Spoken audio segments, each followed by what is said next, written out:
So welcome everyone. If you have your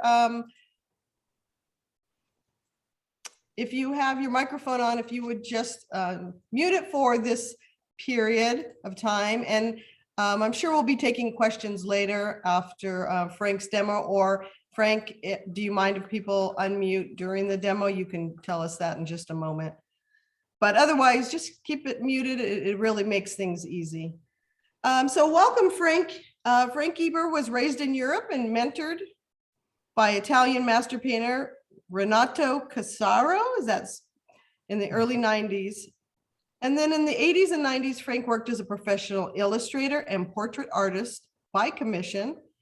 And his love for travel has given him prime opportunities to paint in a lot of wonderful locations. And I know you just got back from Italy, so that was something that was pretty cool. He also paints in oil, which I think some of you don't know. And hopefully he's going to show us one of his recent awards for one of his oil paintings, which was absolutely beautiful.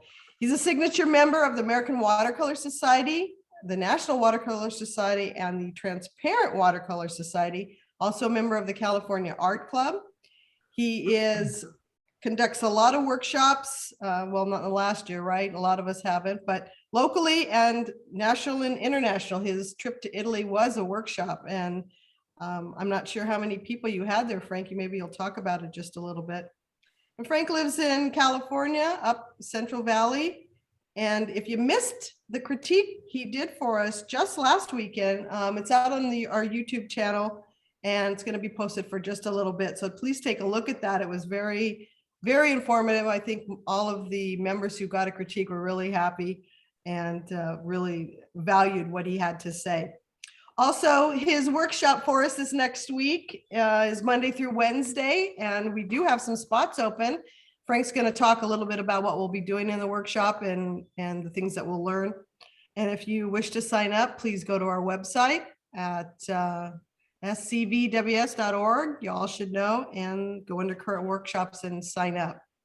If you do, I will be sending you an email tonight about some images that Frank forwarded for us, but the workshop starts tomorrow at 9 a.m. So thank you, Frank. Welcome, and take it away.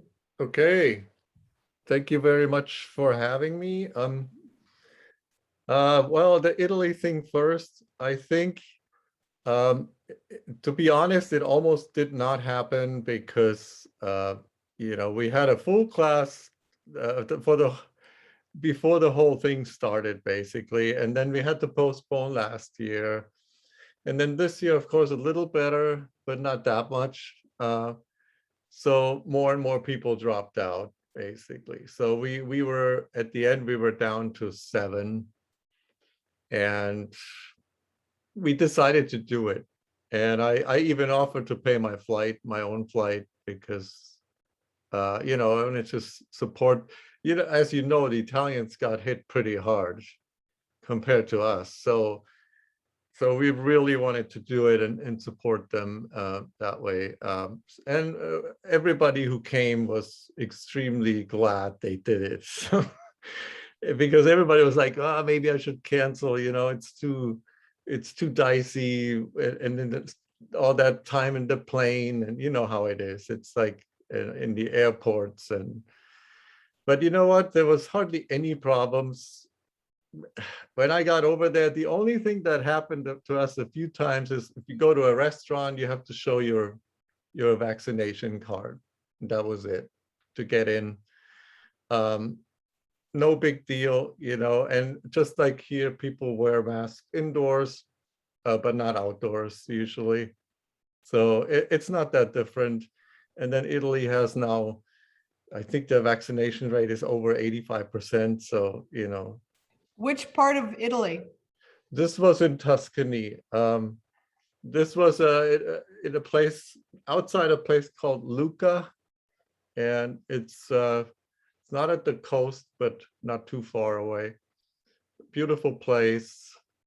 Have an old moat around the whole city and lots of things to paint, of course. So yeah, we had great fun. And it was a workshop, so we did paint outside for the most part. Speaking of workshops, so we have one this week too. And you know, we do have a few spots. I don't know how many, but if anybody is interested, the way I usually run my classes, you know, I'm an oil painter, as Susan stated earlier. I'm a watercolor painter. It's not so much about the medium for me, and so I'm teaching more like painting principles that really apply to any painting. Sure, watercolor is very technical. I think that's also its great downfall, in my personal opinion, because it's too technical. That's all people focus on. And the worst part about watercolor for me, since we're at the topic right away, is that the paintings are judged by how well they're painted, how technically well they're painted. And I think that's not what art is all about. That's not what art should be about. You know, someone smart once said that it doesn't matter how you paint or how you create, it matters why. And watercolor is all about how and nothing else. And that's the main problem with this medium, in my opinion, because in oil painting, it's not quite like that. So, and then that separation that watercolorists, they think oil painting is crazy, and oil painters think watercolor, oh, I've never touched that. I think it's all nuts, because painting is painting, you know, and in my opinion, it's actually really good if you paint oil and watercolor, or at least acrylic, something that layers up, because it teaches you more about painting, and it teaches you what any medium is good at and what it's not so good at. Because the problem with watercolor is there are limitations to it. And if you only paint in watercolor, you're not even aware of them. How can you be? You think you can paint anything with watercolor? Not so much. There are some things that are just not suitable. Having said that, I love watercolor, of course. I'm also an addict of the, you know, what it does for us, what it does by itself, which is really the attractive part. But I find in my workshops that most people don't realize that potential. Not even close. I mean, they paint like it's, yeah, they paint like it's gouache, acrylic, or something else. Whereas watercolor depends on this flow.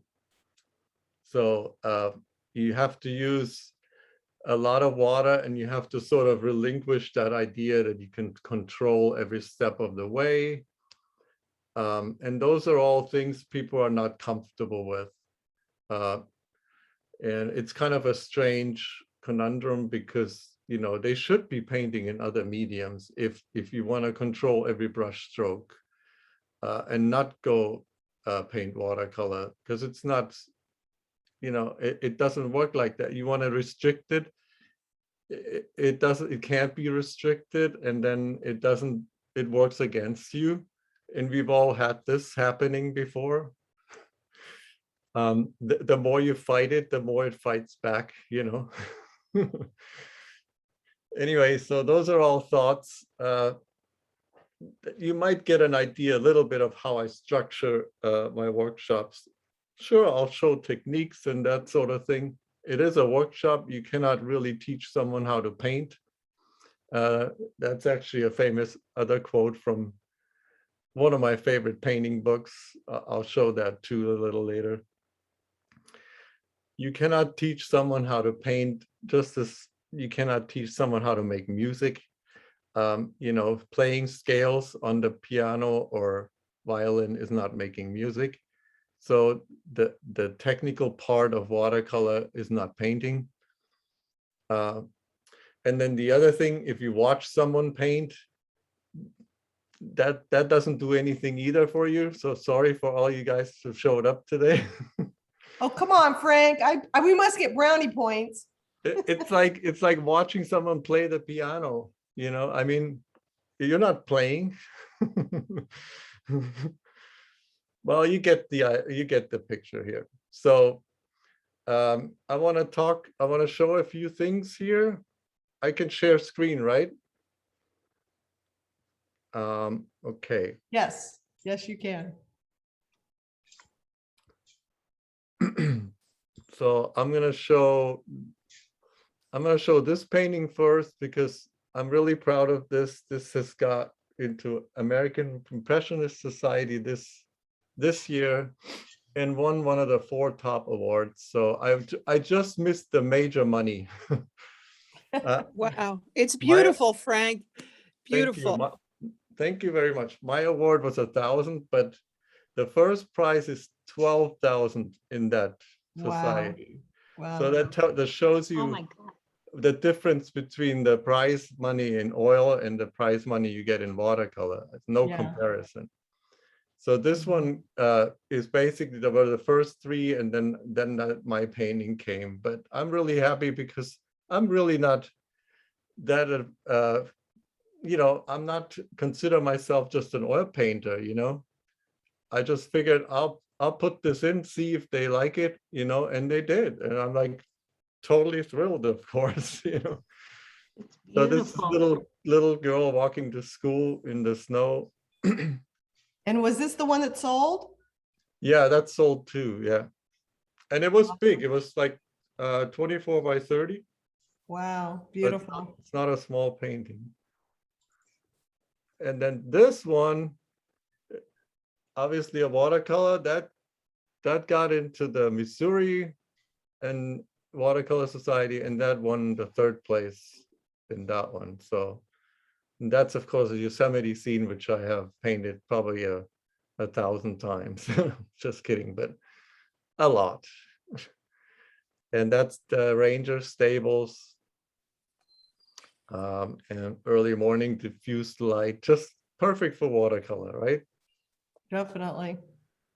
Okay, so let's talk about what I'm painting today. It's another Yosemite scene. I wanna share the picture first, and I'll talk a little bit about what I'm gonna change about it and how it is, you know, how it was when I was there, as opposed to the photograph, and then a bit of the editing. So this is this one. So this is the stone bridge behind the Awani Hotel, if you've ever been to Yosemite. So you walk behind the hotel, it goes through a meadow, and then you get into the trees, and then there's this view onto this beautiful bridge. And what you cannot see in this picture is that there's actually, over here, there's a rock wall that kind of, you know, the camera kind of bleaches out. But it's a good thing because we don't really need that there. So the other thing that you may not see so well here, this is actually taken around this time of the year. So you can see a lot of the beautiful fall colors. Unfortunately, the camera doesn't really pick up that yellow so well over here. So it looks a little dull here. And then the other thing, so what I'm gonna do here, I like the water reflections here, down here. This is all pretty good. So I'll play with that. And I like the foreground rocks are very good here. So they work well. But there were also 2 trees just to the right of it. They're sort of off the picture. So I'm going to move those into the picture a little bit. So you have to imagine there's they look about like this. They're going to sit somewhere here. That makes sense. So that's my plan for the right side. Otherwise, I can pretty much leave it. What I want to do in the background, though, is Since we have, you know, lots of trees in this picture, so I'm gonna diffuse this whole row of trees back here. I'm kind of diffusing those, sort of make it part of a cooler background, as opposed to drawing every tree in or painting every tree in. And then basically just have, you know, these major trees over here in the sort of the a little bit closer background, so to speak. So that's my plan for that. I like the people on the bridge. It's definitely a good addition, even though they're small. And also, if you look closely, you can see like the top of the bridge here has kind of a light on top. That's kind of neat. You know, it's almost like the backlit situation, like puts a little light on top of the figures too. So you don't really see it too much. If I zoom in a little bit, maybe I can show that better. Let's see. Let's zoom in a little. So you can see the bridge better. So there's a bit of this light on top of these figures. And then of course on the water too. Anyway, so that's sort of my plan. Okay, let's stop sharing. There we go. And then we basically need to highlight the workspace. Next, here we go. And then I'll show you, I'm gonna walk over there and then I'll show you materials and the drawing before I start. So you can see, here's my palette, and I'm gonna move this a little.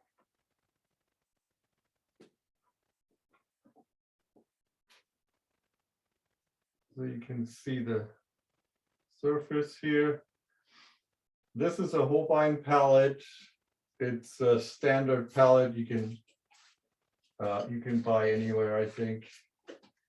I like it because it's not plastic, and the dividers here are very high.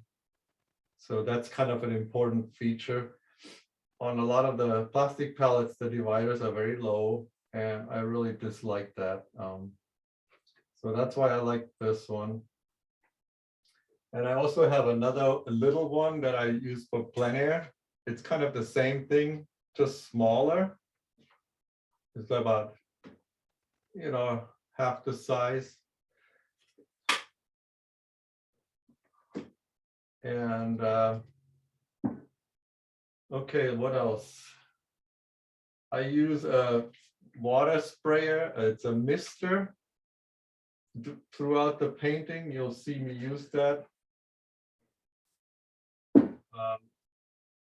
And then here's my brushes. They're just off the picture, so I'll show them right quick. So basic wash brushes by Da Vinci. I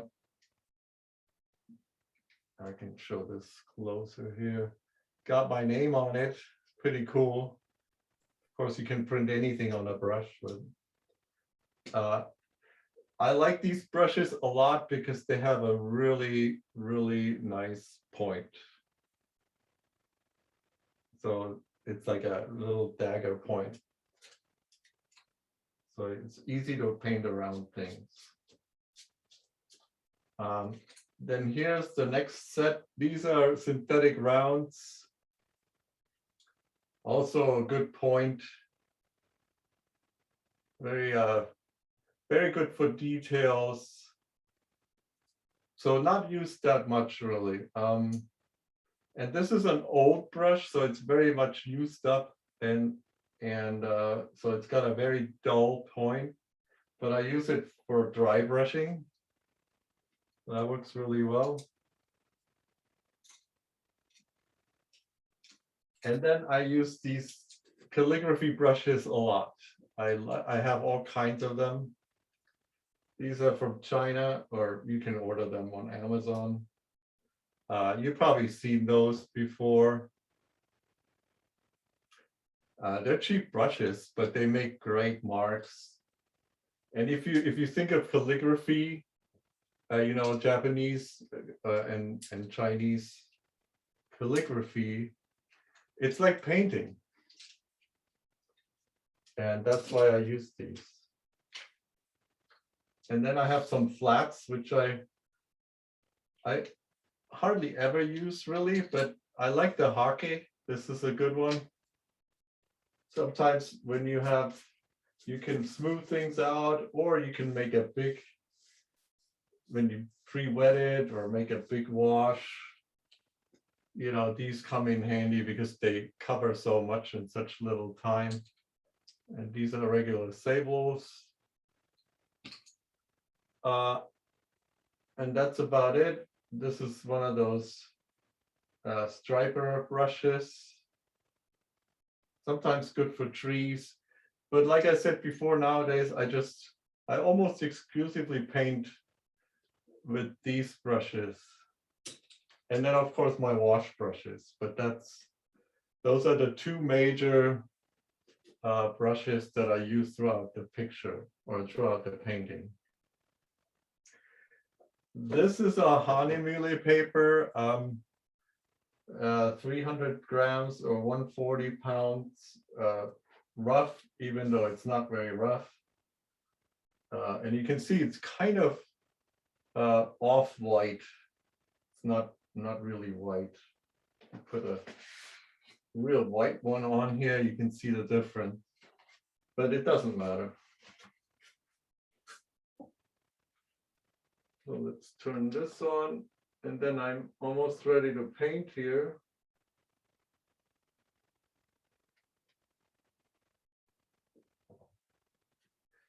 I'll show my drawing. I draw very lightly, so you don't really see too much. But the two trees I spoke about earlier, they're right here. And here's the bridge. The two openings. This is kind of off center a little bit, so it's not straight in the middle. The rocks are down here. All this is water. And then here we have the trees on the left side, background. And then, as I said, oh, this is just the right side. And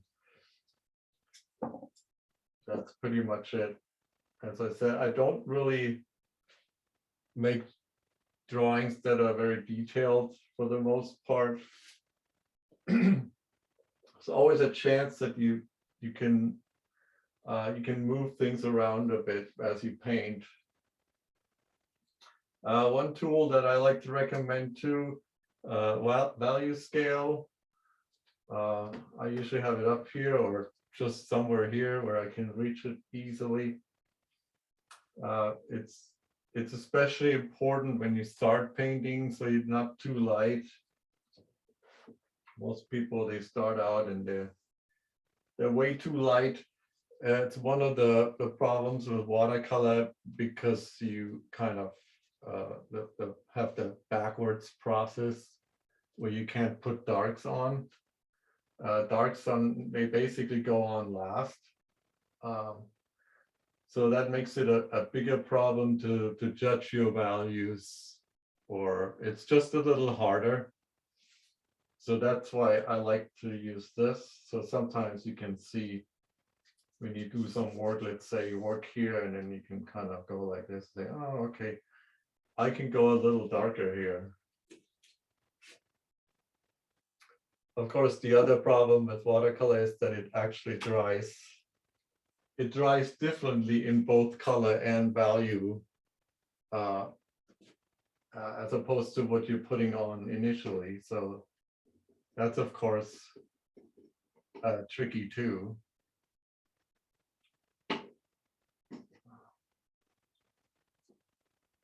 Because, you know, sometimes it looks okay when you put it on, and it looks actually perfect.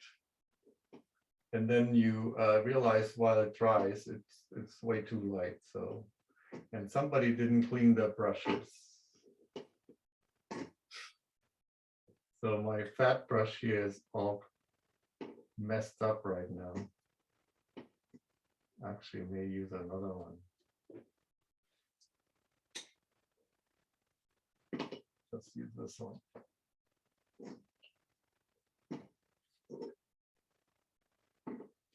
Okay, so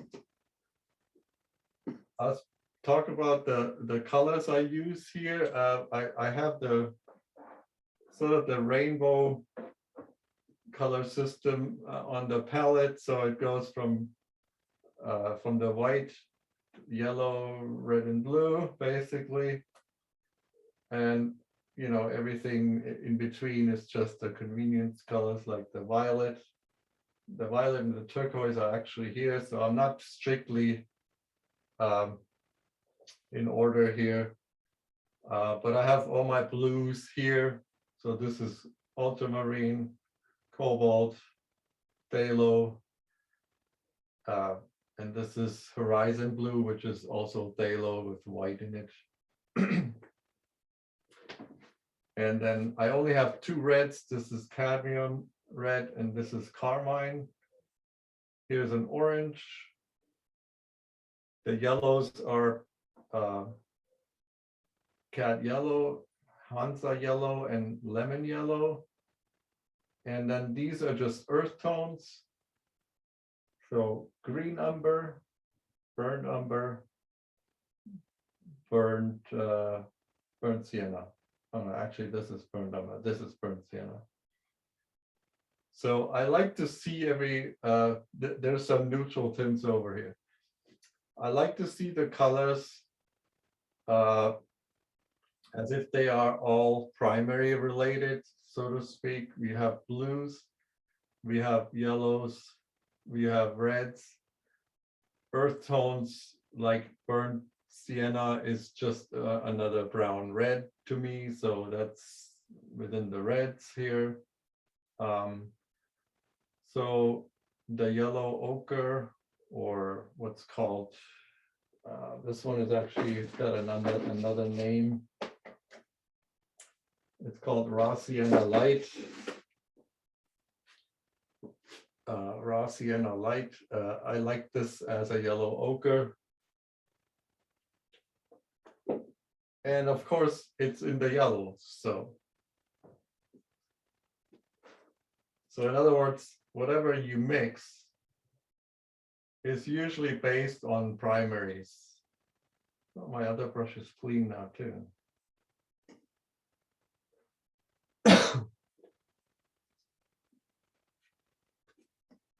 And that's what I usually mix before I start. So cobalt blue. As for questions, questions are okay. If you can hear me and I can hear you, I should be able to hear you. But Susan would have to, of course, read them to me because I'm not on the computer.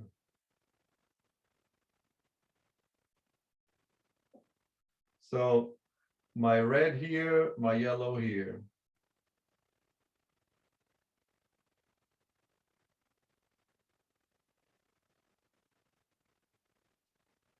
You put all three together, you get a gray.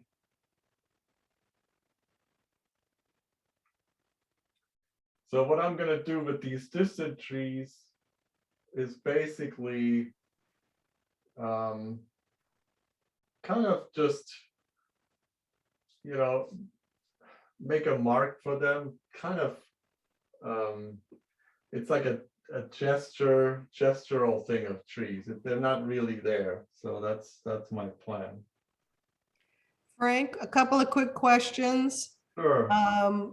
Someone's asking about the angle of your board. Oh, okay.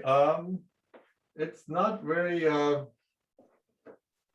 it's pretty flat. I mean, you could probably, if you show the other camera, you could probably see it in the other camera. So if you look at it from the side, it's fairly flat. But I can also, like, I have this under there, so I can change the angle as I need it. Okay, So, you know, I have it at an angle here too, but you know, Yeah. they're kind of static, so you can't really change them right quick. That's why I use this little box, just so I'd be more flexible with the angle. okay. And then the other question was,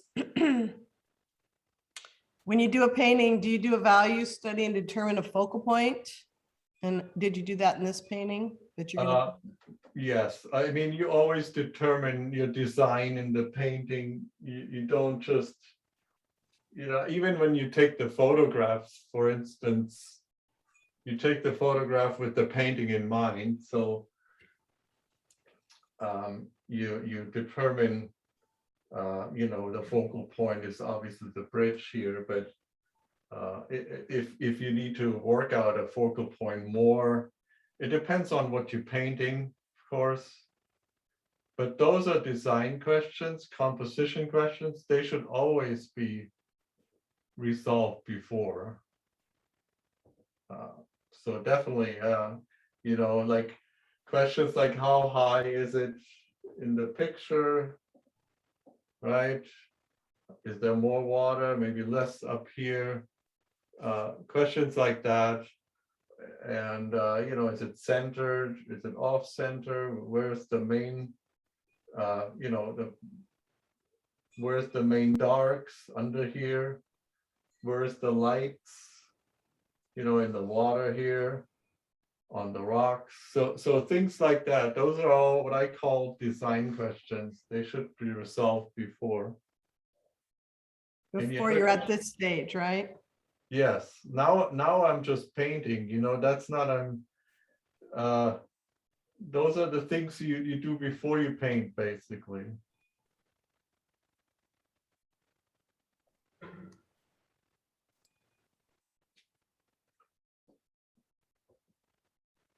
I'm gonna slightly pre-wet this here.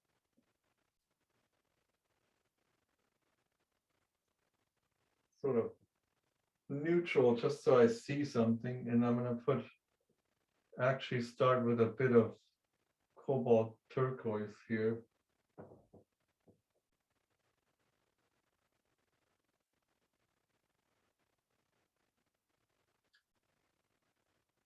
And put a bit of blue and violet.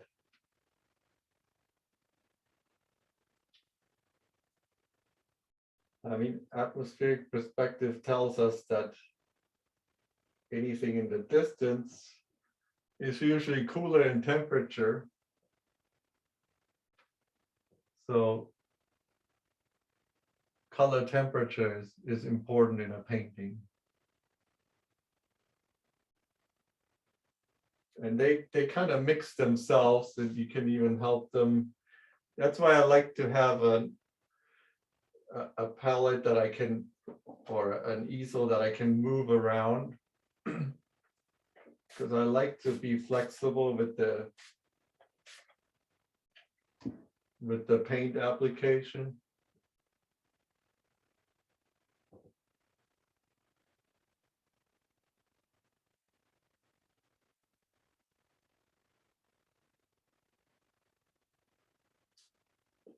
So it's very light, and I go straight to the bridge here.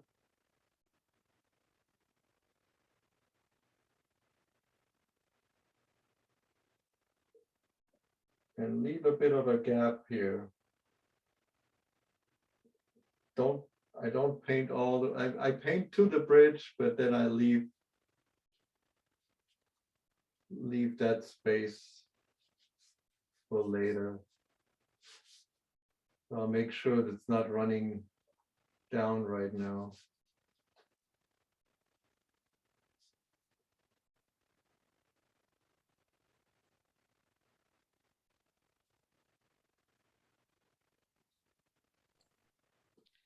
Frank, you're painting on a quarter sheet or a 12 by 16 paper, correct? Yes, correct. And someone asked, what is the brand of your easel?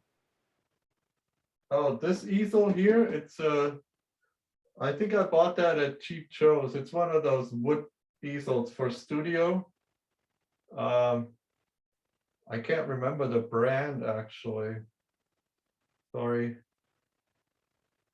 No problem. It's that it was about $35. It's not very expensive, but it's quite large. And it's this wood color here, so looks It's pretty like, nice. it's like adjustable, correct? It's adjustable, yes. Yeah, I know which one you mean.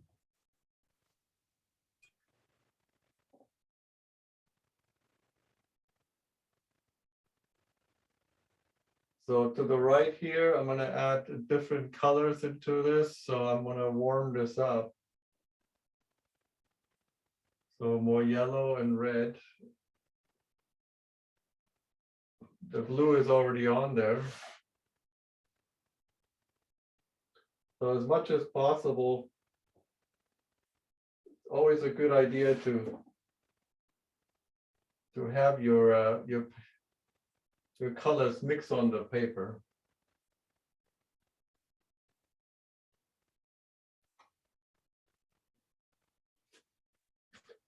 And then you can see this blue now looks a lot bluer than just before because we have these warm colors in there now.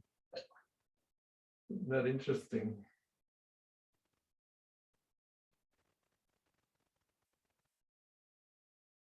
Color is just like value.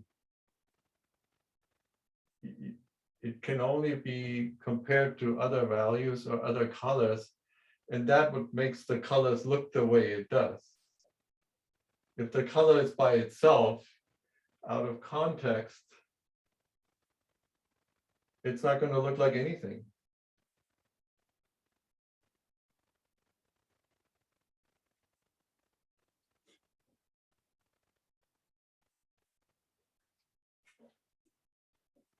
You can see I'm letting this run off here.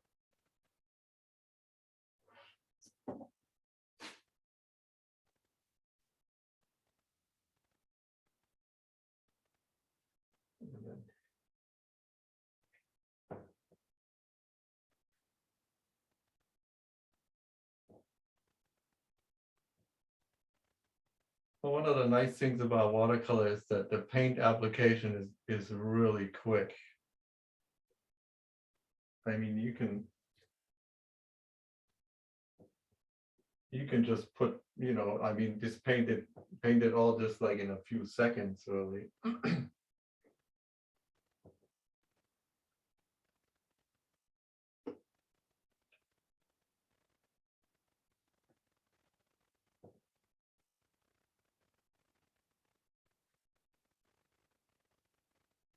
So this is a pretty light tree here.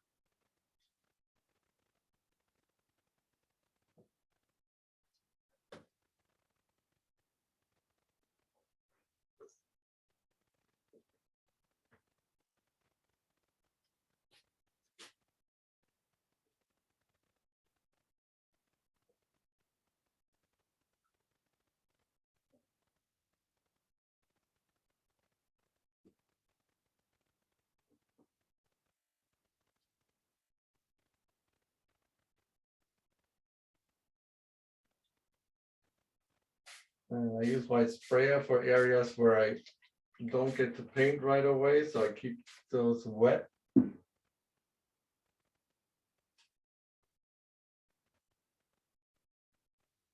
Back to that bridge.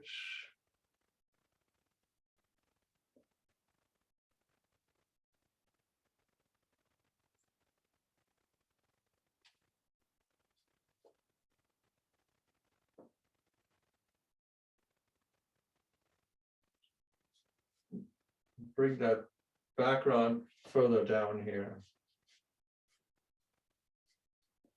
So it corresponds with what's here.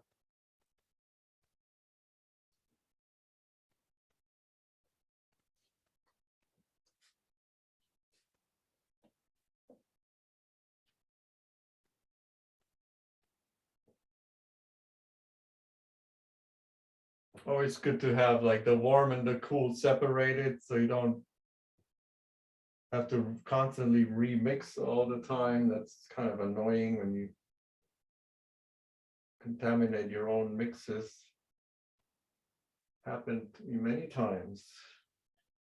Ask me how I know this, right?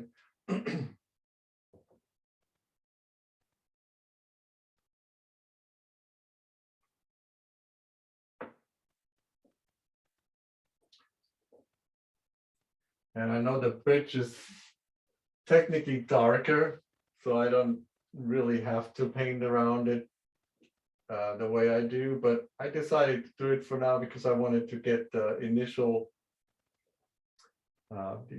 wash on here. Since the background sort of connects straight into the water, it makes more sense to do it this way.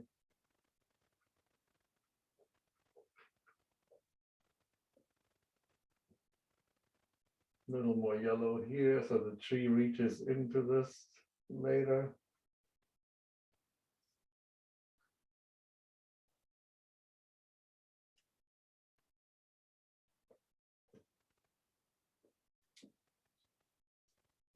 And then we'll paint basically this part down here. Water just reflects.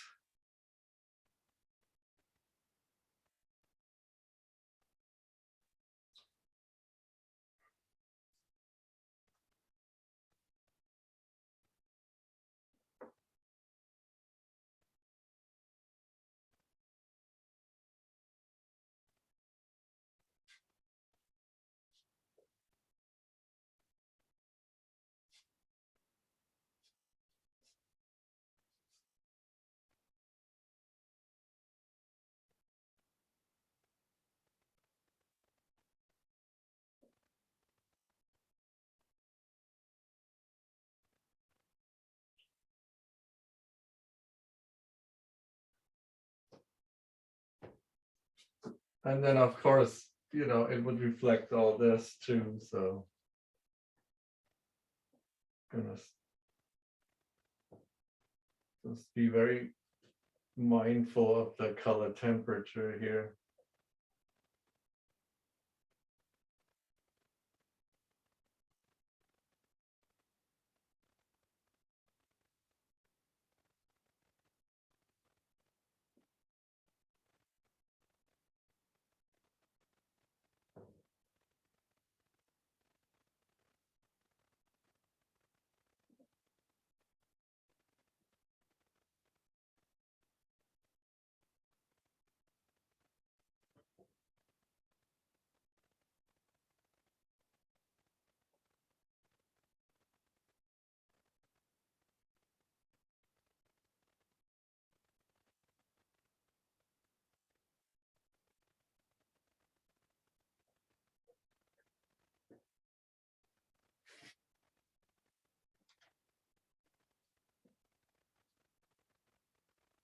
And you can see the way I work, I use a lot of water. You can even see it piled up here. And I always make sure it has a place to run to. Like for instance, here there's the rocks, so I paint straight to the rocks now.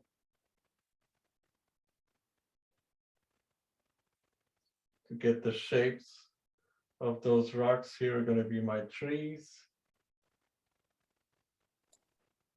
Frank, someone's asking, are you painting to a reference photo?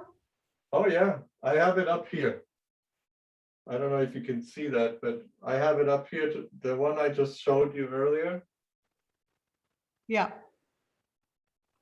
We can't see it in your desktop, but Well, no, it's too far Yeah. away, right? Yeah, but we saw it before. And then I'll bring this is slightly warmer here. And then the cooler colors are in the middle. So I'm gonna put more cooler colors here now.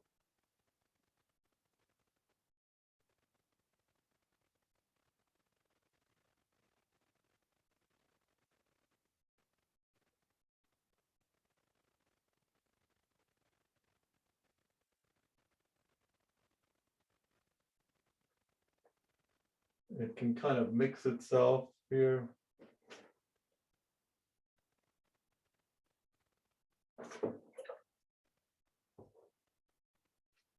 And then I get pretty light here because I really want to type this type of value here, if not lighter, in the foreground.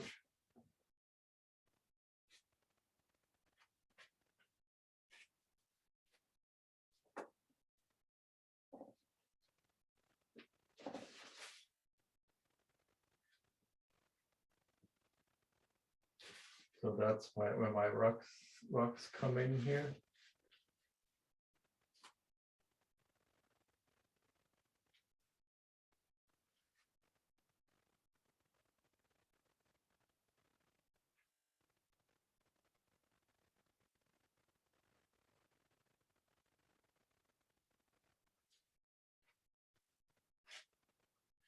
You can see it mixes itself here, it creates its own colors. So that's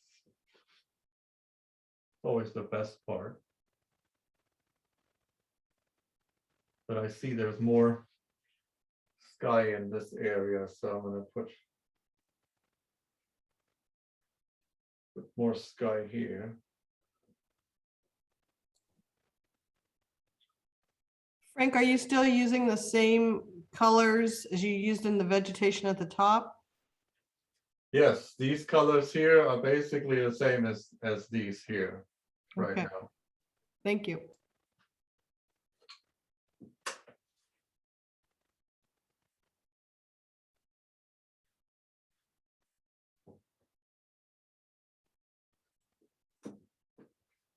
And then over here, I'm going to stay pretty light.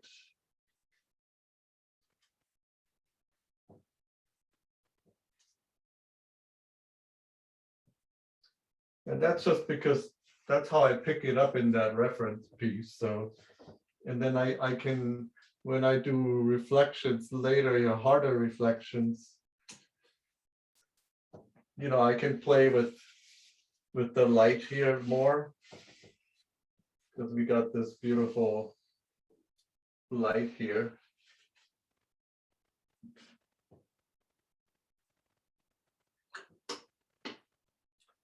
I can bring some of that a little further right here.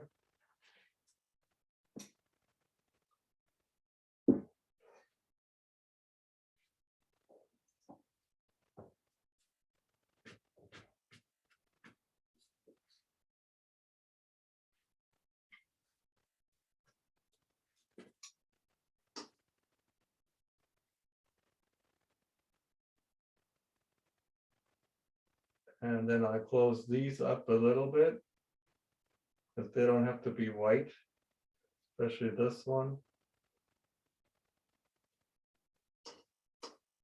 All while it's wet.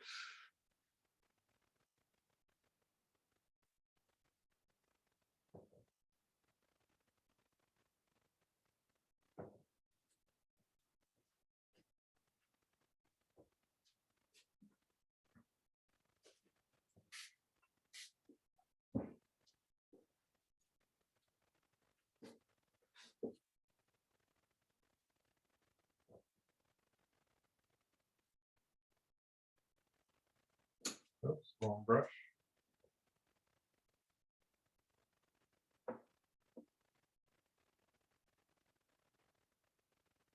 So now I'm going to add a little bit for base color to these rocks too.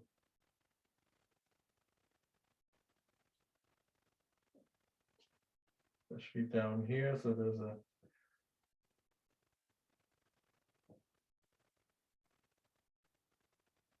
but I leave some of the highlights.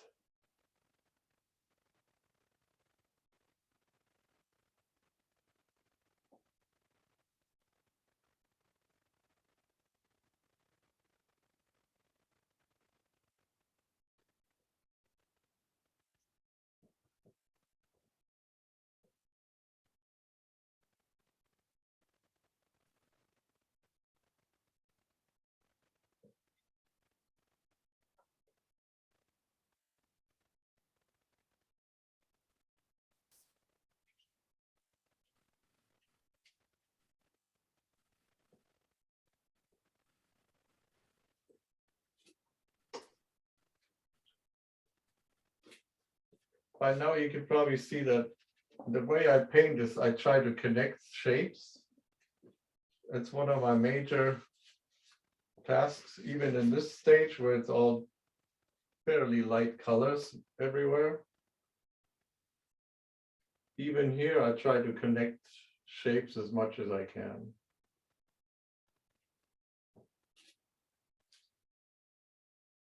So in other words, where the water goes into the rocks, that's like a more or less transition-less here. Also, in these initial washes where you just sort of put base colors,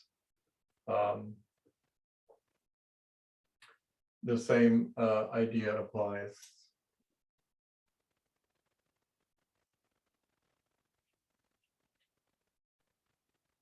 This is just a brush with water now. I can clean up some of these edges if I need to, make some softer.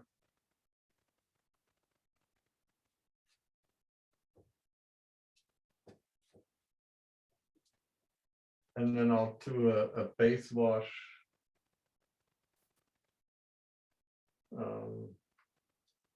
for the bridge next. So I need a smaller brush for that.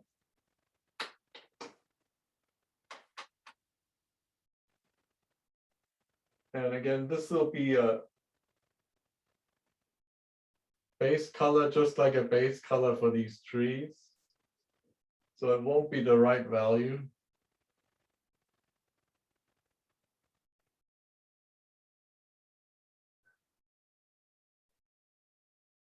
So the stone, probably burnt umber and some blue. Some coolish rocks here.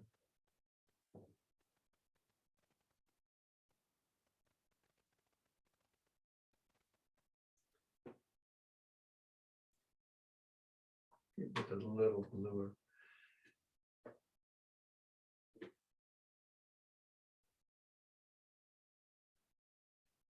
And then I'll leave a little bit of a light flash up here.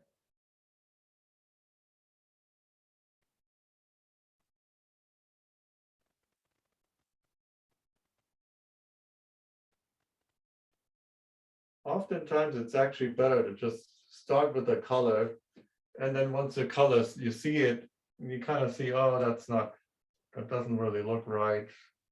And then you just drop other colors into it so it looks right. That's how I work most of the time.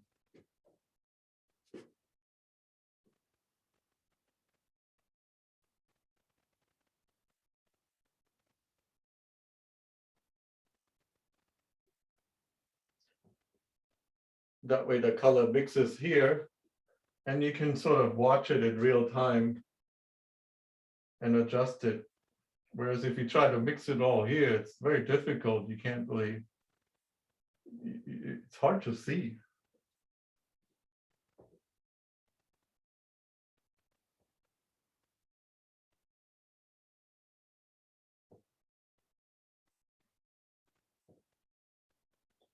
And again, this is just the base color right now.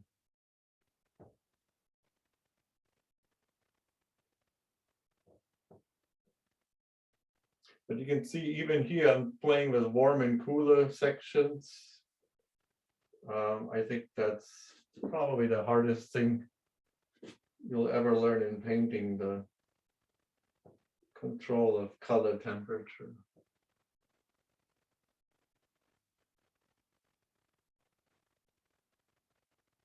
And that goes for any painting.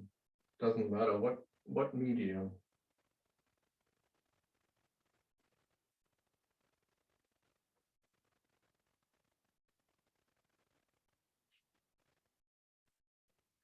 That's definitely part of the background here.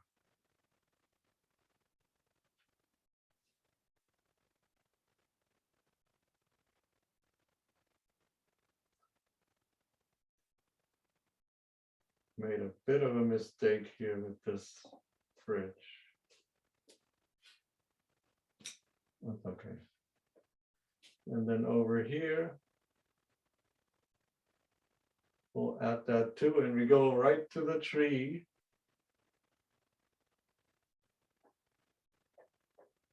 And it kind of sort of disappears into that whole area there.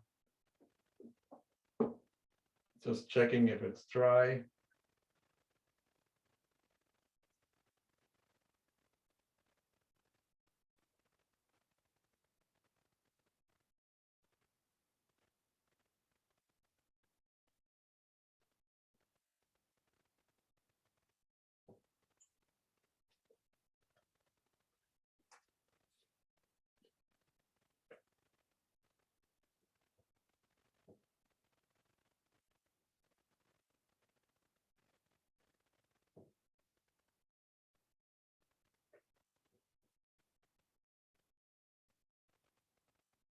Okay.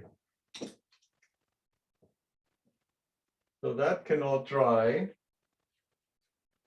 but we won't have to wait around for long because this is almost ready to go here.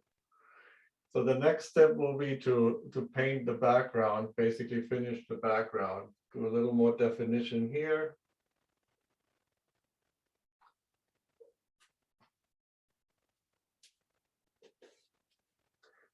And then make this dark part will be darker against the lighter tree in the foreground.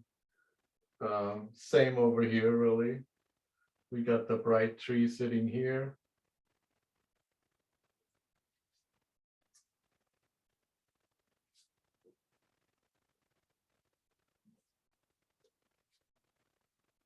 So I'm going to start with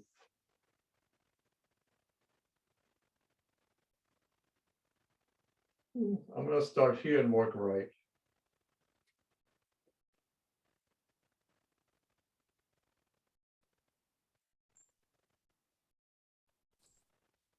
Frank, Miriam's asking if you usually paint the background first and the foreground last. Well, most of the time, yes. Most of the time you paint the backgrounds first because the backgrounds are often the lighter values, and they have cooler temperatures. And the background are usually stronger and warmer. So, the foreground, I mean, so it makes sense to finish a background first and then sort of work forward.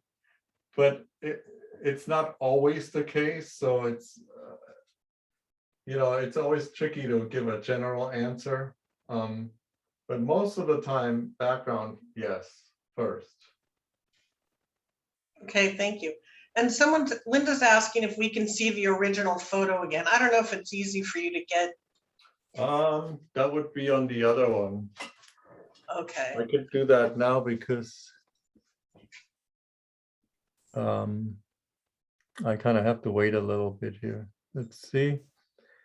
Share screen. Should still be here. Okay, great. Well, let's zoom out a little bit so you can see the whole thing. So this is it. So you can see that the trees in the middle, these trees here, I'm not going to even paint those too much.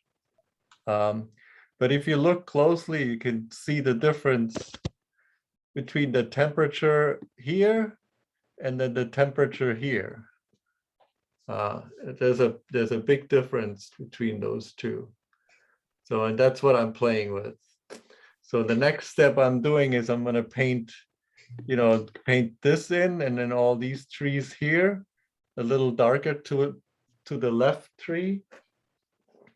And then, where you see that big tree sitting right here, that's sort of where the right side starts. So that's the next thing after. Okay, great. Thank you. Okay, you're welcome.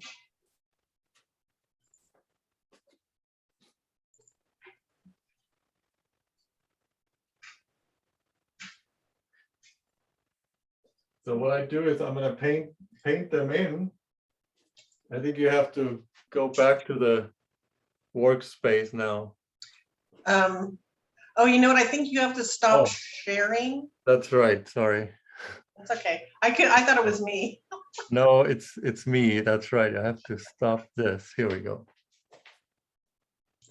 Thank you. Okay, we're good. So these trees are here. So I'm gonna paint them in and then I kind of distort them again. But then I work from left to right. So I might actually, you know, I jump back and forth a little bit.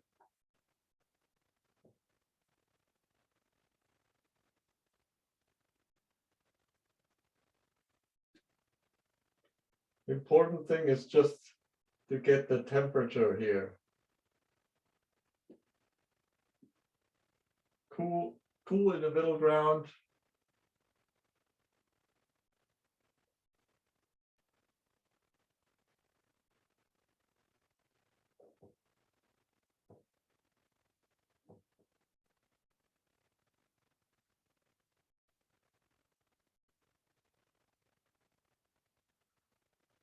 You can see these brushes make pretty cool marks.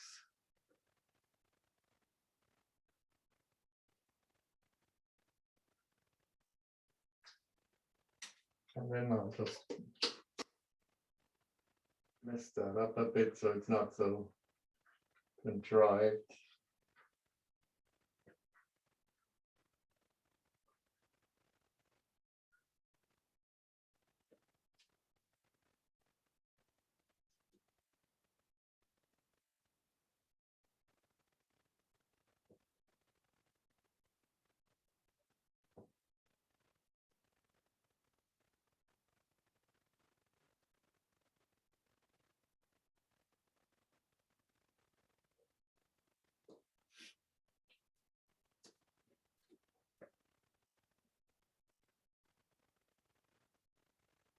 And then within the cool, we're gonna go a little warmer too here and there. Not too much, but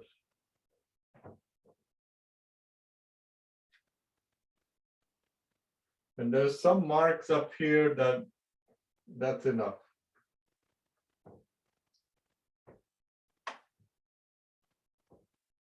Now go into a more of a stronger, slightly warmer green here. Just to get some kind of contrast here with this tree.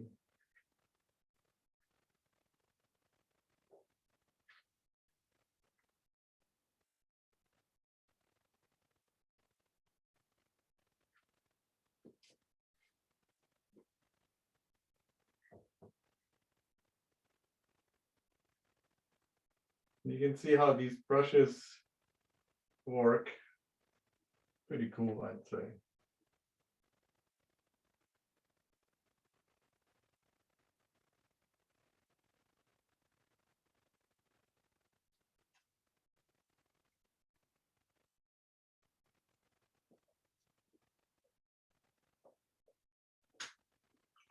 I always have my wash brush here in case I want to lose an edge. It's very easy to do. Just have to remember. Look for the connection.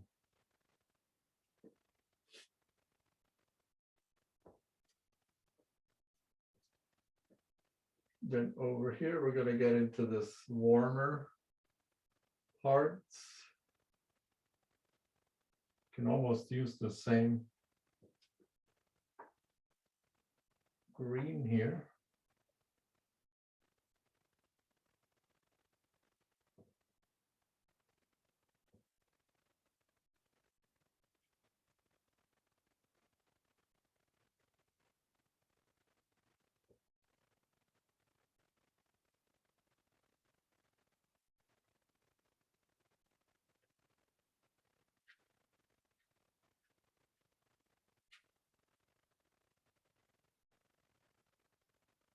Trying to paint around some of these white bits. They could be people later.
And then when it comes to this area, it's almost like you're negative painting to it.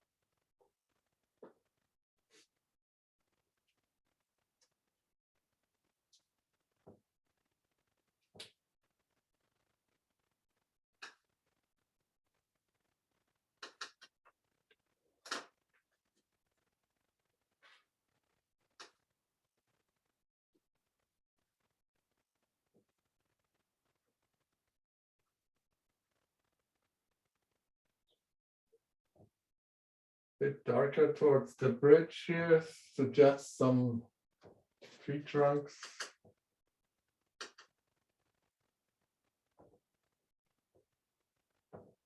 But they will be pretty much blurring into the whole thing right now. I'm working still very wet.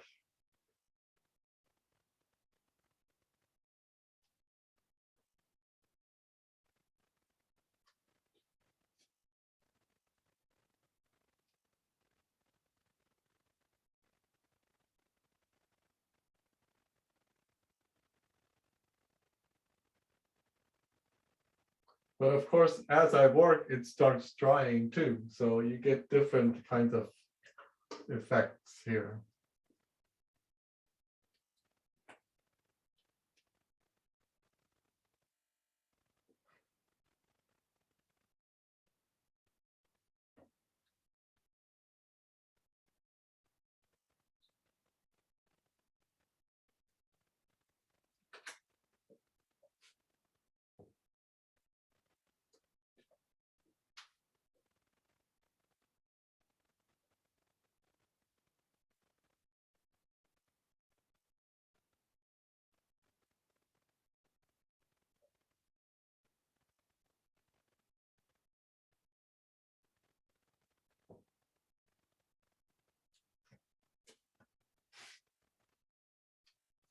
And my background is almost there.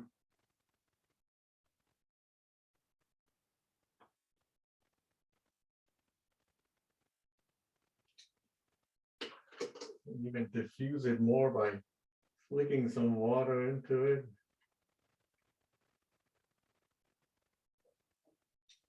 All these things that watercolor is really good at.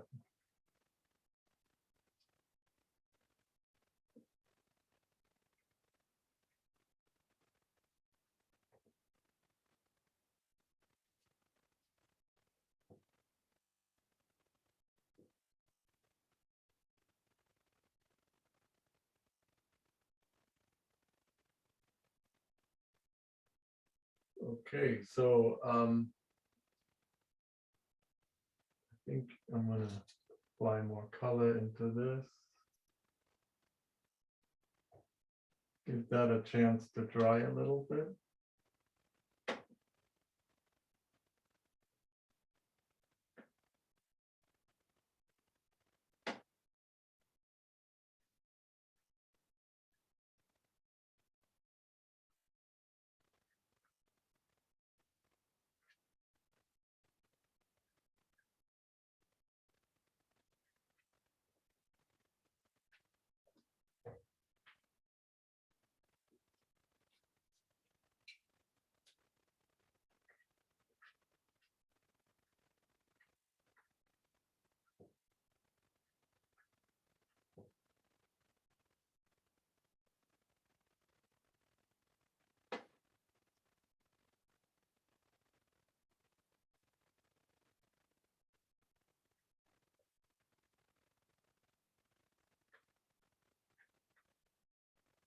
And this will be my lightest part here in some of the trees. So pretty light and pretty yellow there.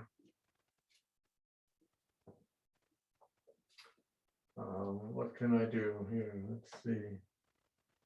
Maybe put my trees in. I can work on this for a bit till this dries.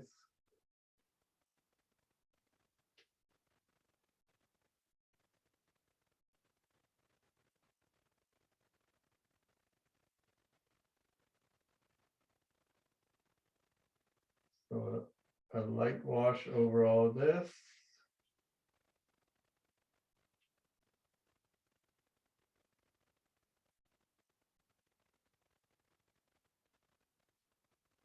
And the rest will be done by negative painting again.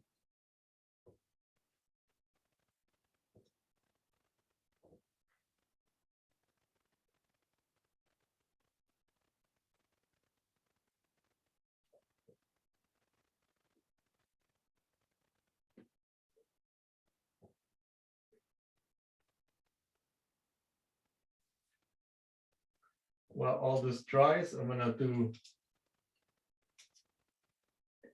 take care of the water here. Just like in the first go, I have to redo this. In terms of value, you can see it's all very light.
Here and mixing a little bit of that neutral tint in it here.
Let that fade for now. And then I can add some darks into this upper section here.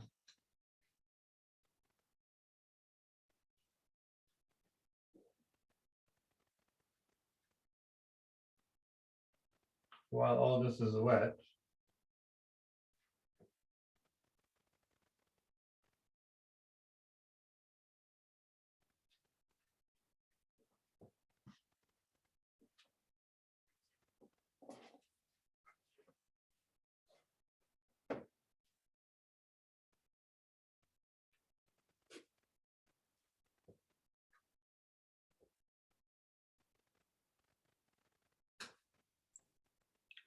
Hey Frank, how you doing? Do you need a break or anything? I'm okay. Okay, Right now, I can't take a break. I'd have to finish this part. got it.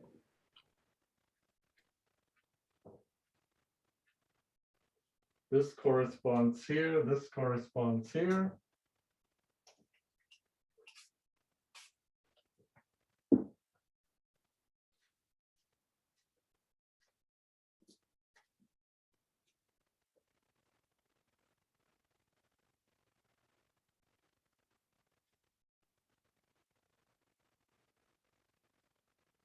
And then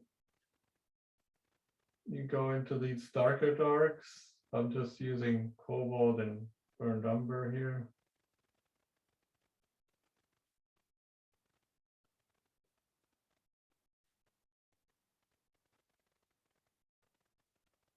Kind of making this transition here.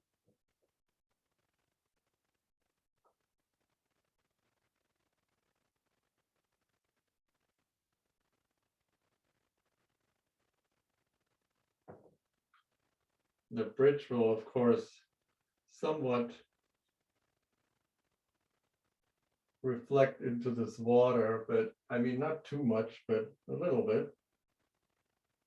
Also depends on what kind of water we're dealing with at, what time.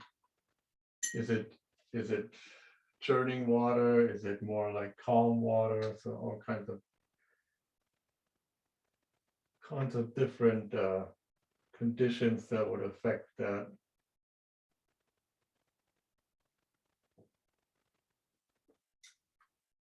But I like to do that wet on wet, so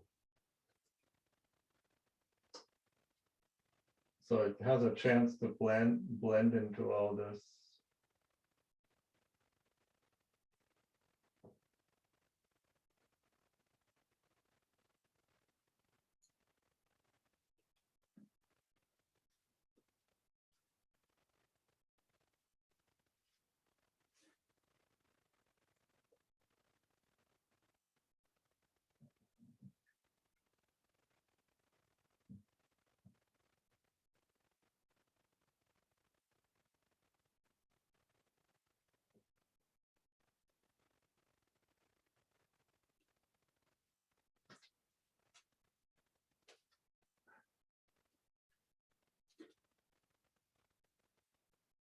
Connects it, all about the connection.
And as this dries,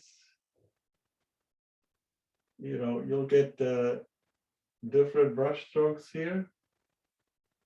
Brush strokes that are more permanent. that don't just dissolve any longer.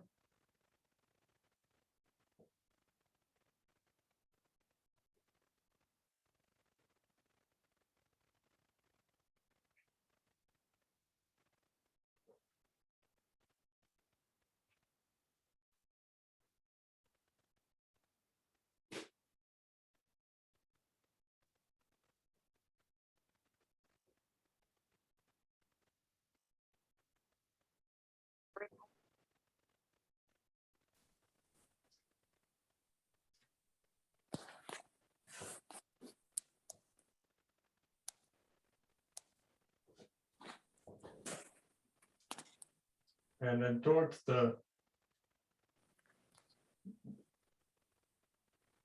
where this sort of goes, disappears under the bridge, it'll get a little lighter too.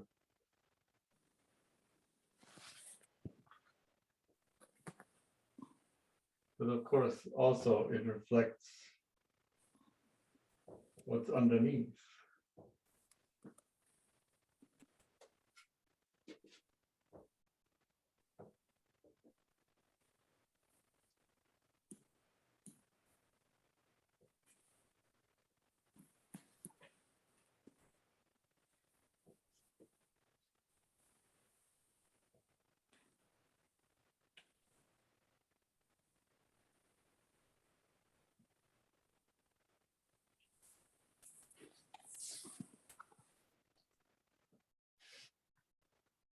Well, that step was important because it kind of connects the whole bridge to everything.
So most of my work is definitely done wet on wet, as you can see.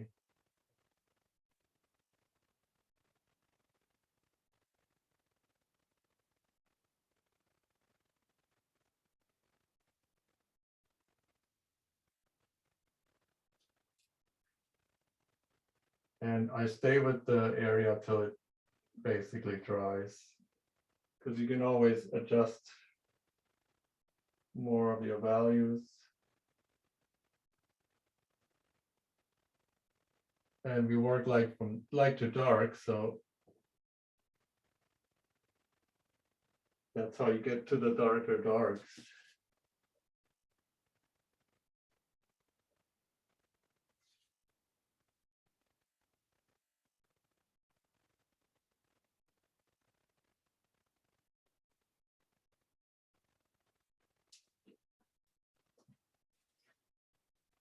And now you can see how light this is here.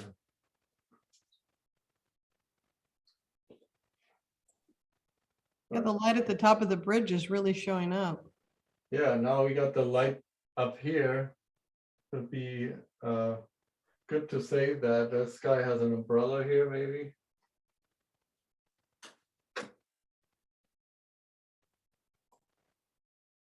So let this settle down here. One more. And then work on the trees.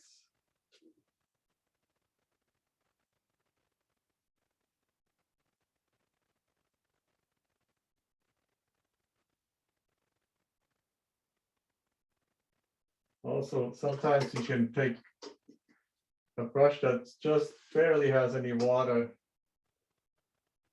You can run that across, and then it opens it up you can kind of see it after a while. It creates this watery effect. Kind of cool.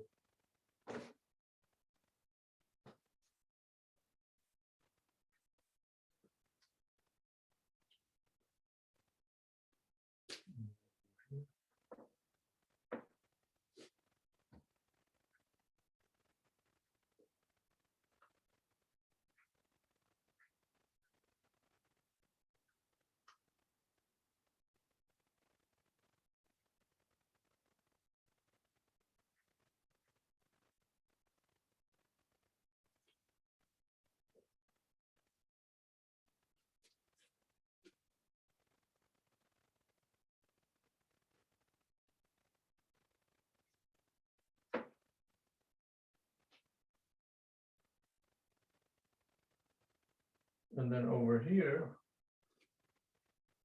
we have more rocks, but literally just kind of an abstract. I don't want to have too much emphasis on this side.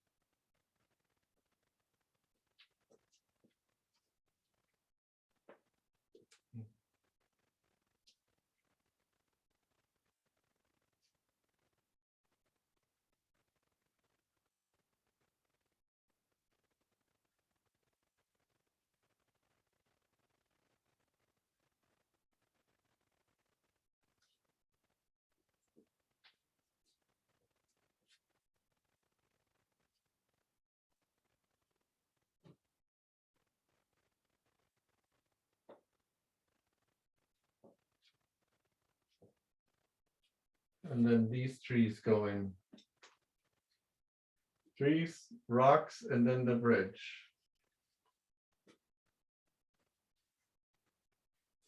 So I still have like probably 20 minutes or so, if that's okay. Yeah, we're at 3:03. We'll go to 4 or however long you want. Okay, good. Yeah, Someone's asking, what are you doing with the hockey brush? Oh, in this case, just smoothing out washes sometimes. That's what I've been doing, like going like this. Does that disturb the paint much or not very much? It depends on when you do it, you know, the Yeah. timing. So you can't do it too early, because then you would just disturb it too much. But if it's almost drying, like if it's Yeah. at that stage where it's almost dry but not quite dry, it's kind of hard to explain. Yeah. Then you can move the paint around a little bit, and I kind of enjoy that. I like that. It does. Sometimes it does some pretty neat effect. Yeah. Okay. Thank you.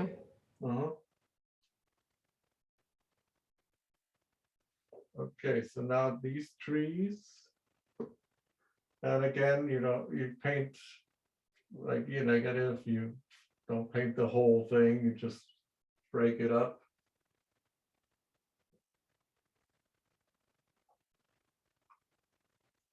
And then add some darks, but yeah, you know, and make them basically look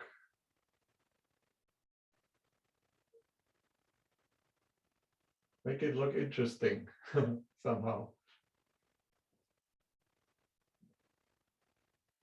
I'm actually moving this one a little bit. I drew it here, but I think it needs to be further this way.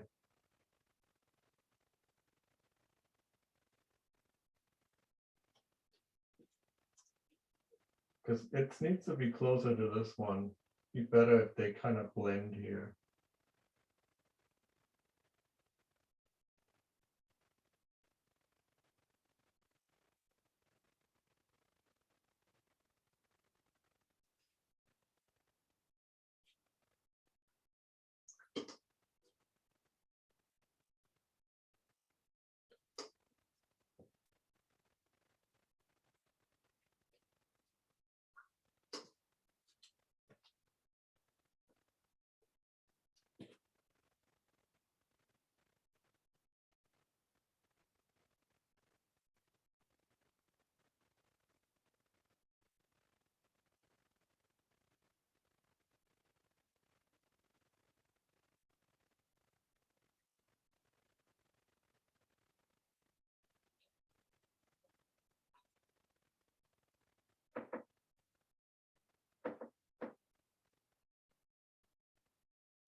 And in the tree too, I play with the temperature of it, so it's probably hard to see that part, but I'm using some ultramarine blue now for this darker side. I think that's, so it's not just warm, it's also warm, it's warm and cool basically.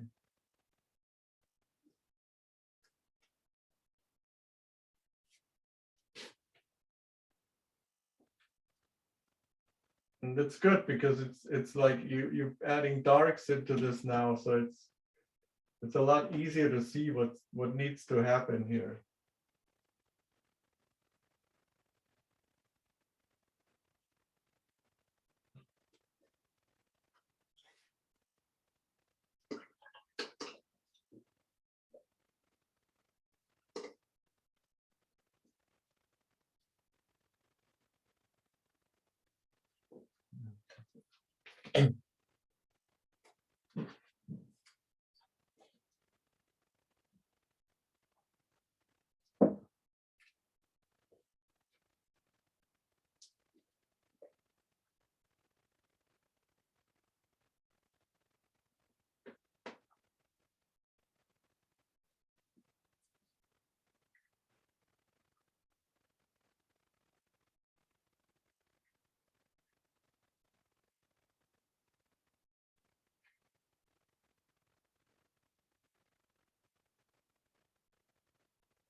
Suggestion of some of the leaves here, and then here you need to get a little darker.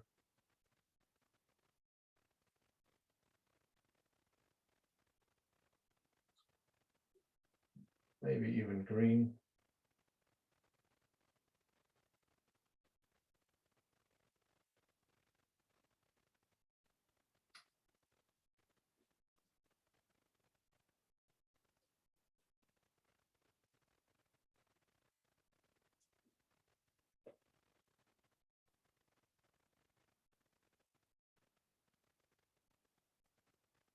Oftentimes when you do something in one spot, you always do it in another spot of the painting.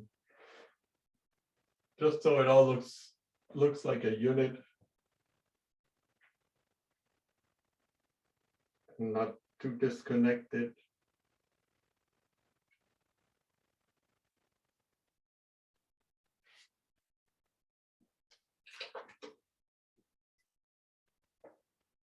Okay, then I'll do the work on those rocks next.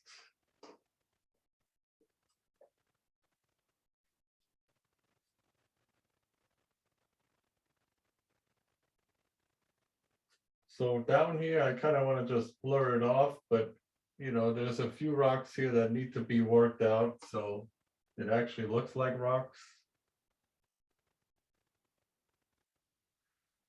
But not all of them, so it's enough to do 1, 2, or 3. And then you're telling the story. That's it.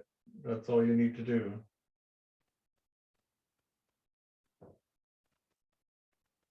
If you do too much, then you're taking all the mystery out of it.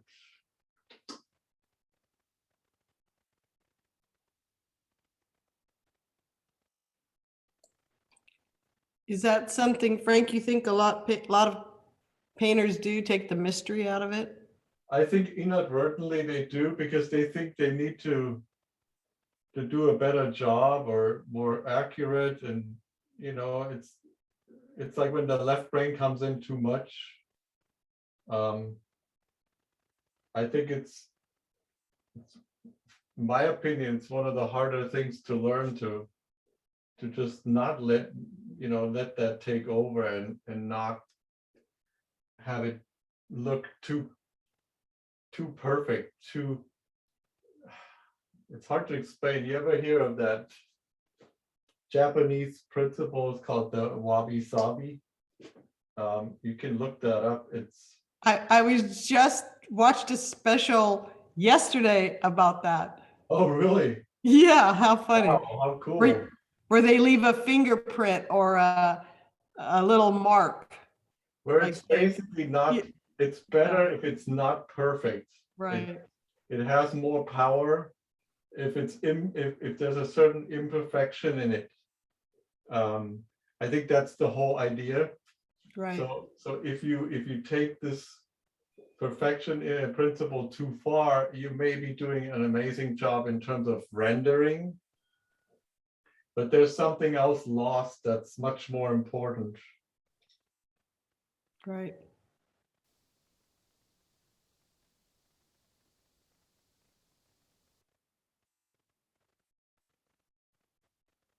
And this is one of those sections where you can really go overboard and say, oh, you know, in the end, you really have to, it helps a lot to step back all the time and kind of just check what's actually happening on the page, on the paper. So that helps.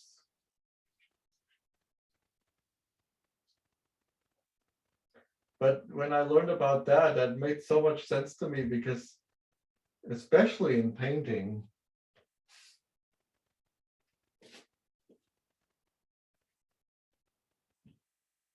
you know, that interpretation of something,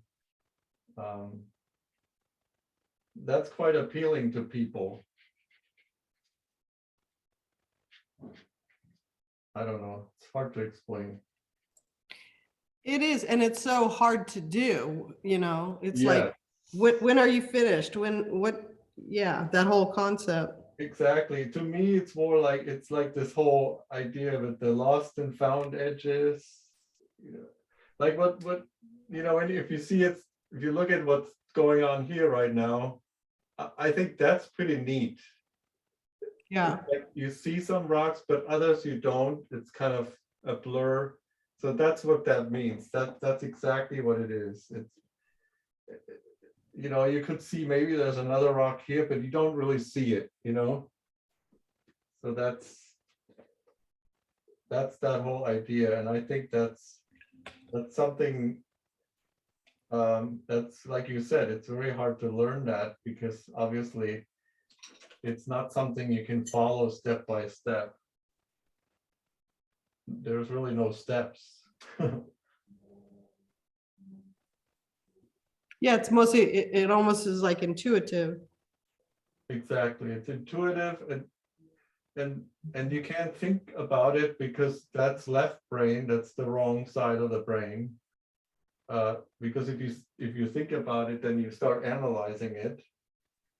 That brings you even further away from it. So you have to sort of just do it, you know, not think. Yeah, exactly.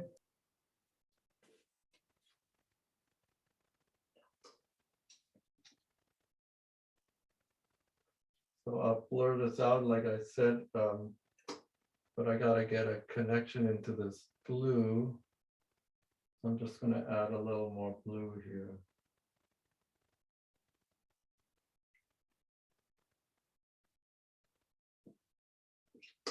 And that can be blurry.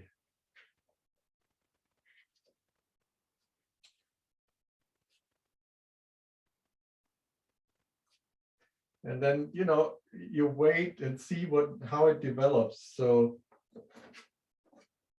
and then you can go in, okay, and say, well, maybe it needs a few more dark strokes here and there, and that's fine.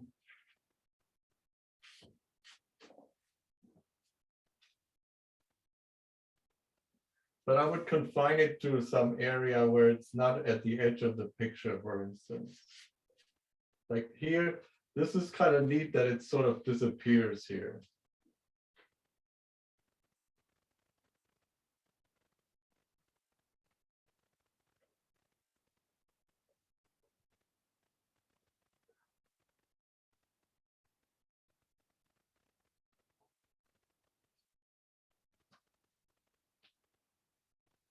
So I'll leave that. Time to do the bridge.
But with the bridge, you could really I'm thinking in to get the grays, you think in terms of, blue and orange. So if you mix those, and then you can warm it up a little, or you can cool it off by just using more blue. So I think that's a good way to think about it.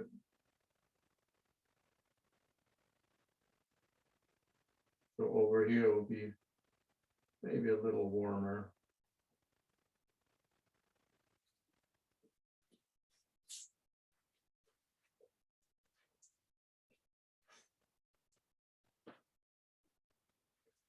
And then I go cooler here.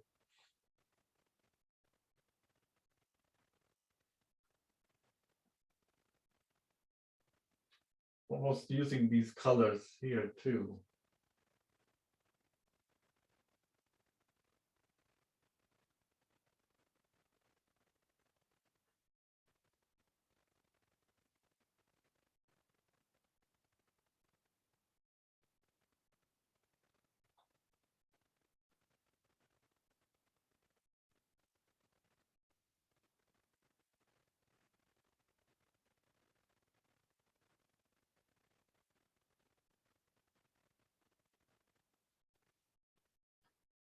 And now it seems like it's too blue here, so I have to go back in with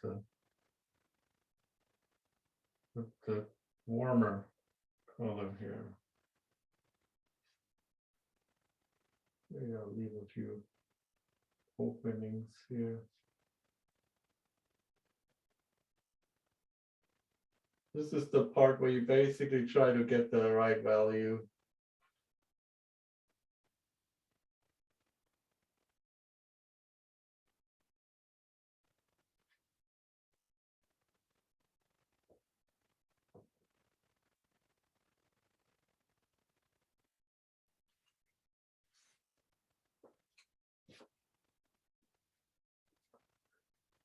Should be a little darker.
And while this dries, it's time to put maybe a few dark marks into the bridge. That's about it.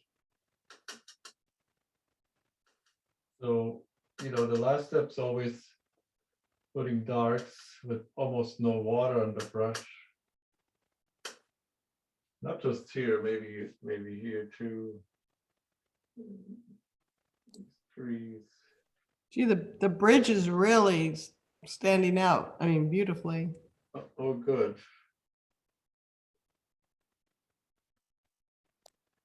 Well, these, it's an old bridge, so it's not, you don't want to make it like too perfect or anything like that. So.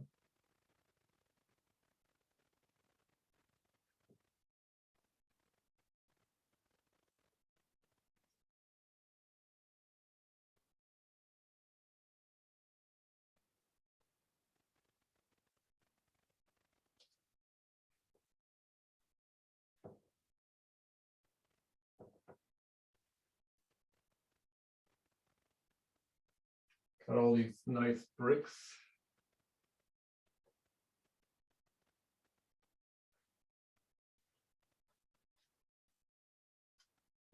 And then here's a person. Of course, the people are not really in this picture, they're not really that important, but it'd be good to put a few color spots there for them. And while this dries, I can add a few of the glint into the water, and I'll show you that too. I'll just use white paint. I have it right here. Sometimes you get an opening anyways, but you know, if you want to have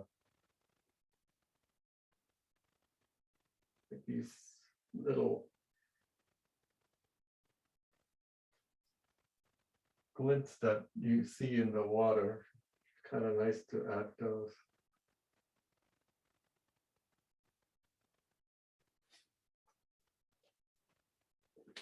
I'll show them closer because you probably can't even see that. We actually can see them. Oh, really? Wow, cool.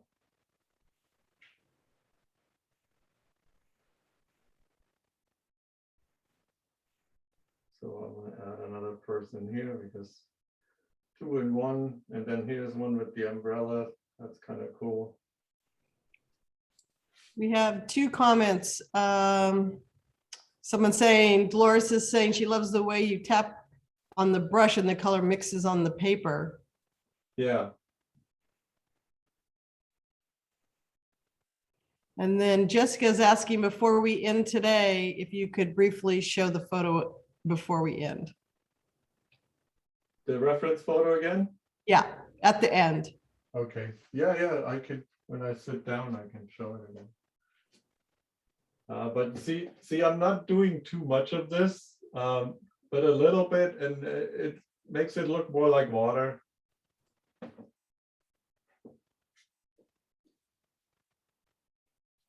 And you can also do some on the bridge, like if you, let's say you lost some of these definitions, I have no problem with putting this in with white. I mean, a lot of people think you can't do that in watercolor, but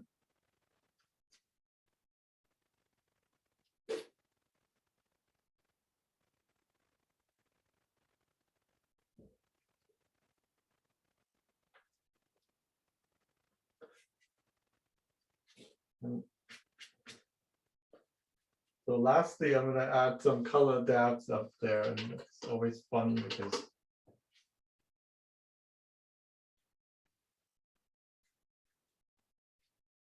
you don't really see them much in the reference. I guess I made an error. Jessica is asking if you could show the photos that we're going to work on in the workshop. Oh, but don't they have the photos? Well, yes, they do. So I'm not, maybe Jessica, I don't know if, I can't remember if she's in the workshop or not. Oh, so maybe she's not in the workshop, wants to see what we're painting. Yeah, Yeah, I can do that. at the end.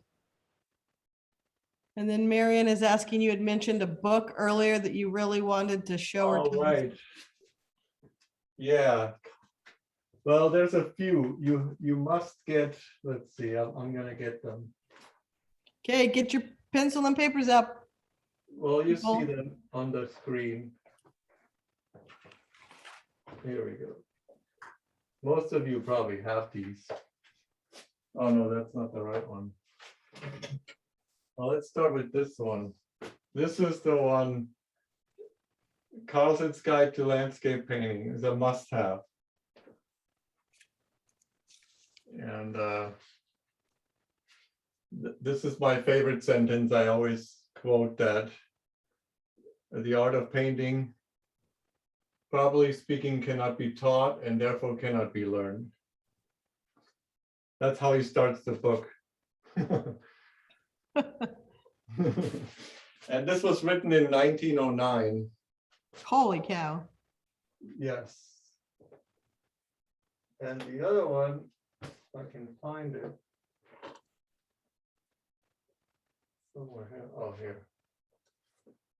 This is another must-have. Robert Henry, The Art Spirit.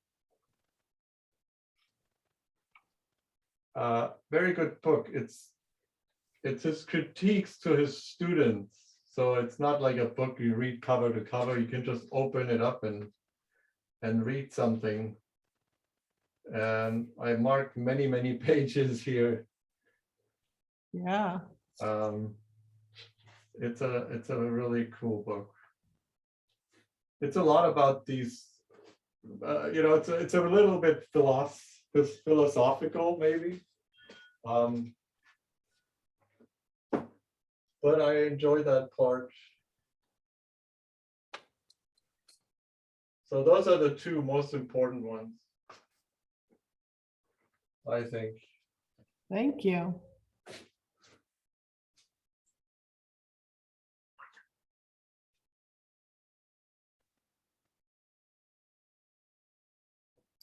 I'm just adding a few suggestions of people here.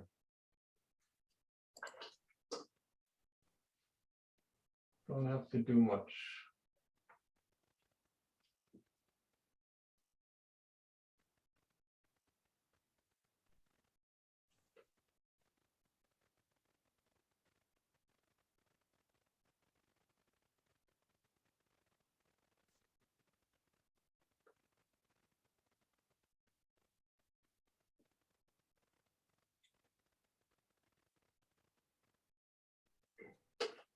Okay, let's take a look here.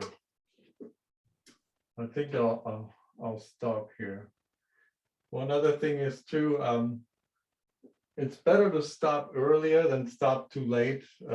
So you can always leave a painting alone for a few days and then come back to it.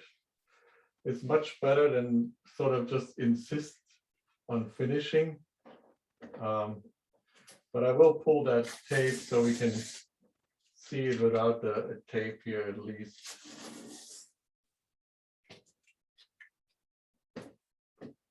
And then after a day or two, when you come back to it, often it's very easy to see what it needs, if anything else. Whereas if you look right now, you've painted on this for an hour, whatever, hour and a half, whatever time frame, and so your eyes get tired. You can't really see well, and so not a good time to sort of insist on finishing.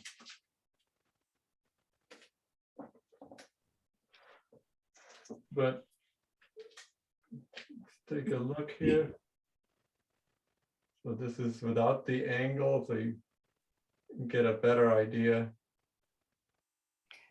So you can really see your water drops in the background now, to give it that textural feeling. Right. Yeah, back here, yeah. Yeah. I mean, those are just neat effects that watercolor can do, and I think we should use them because I don't know, it's just what it's really good at,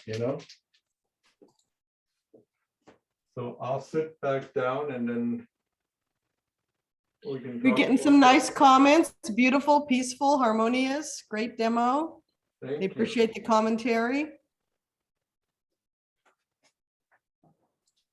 I can show the reference again if you We can want. show the reference, and then I think a couple of people wanted to see the images that we will be painting Oh, that's right. in the workshop. I guess let they're me- on the fence of deciding. Let me look for that. Okay, here's one. And we will be painting 3 images, so very productive workshop.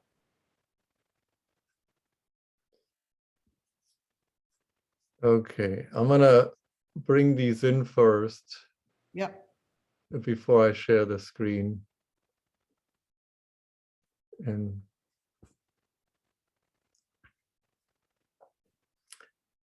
oh, I don't have a, okay, I can show the painting.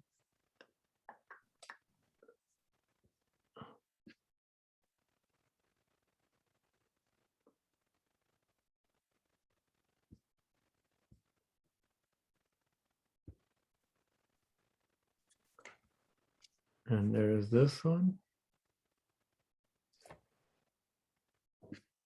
I'm missing one right now.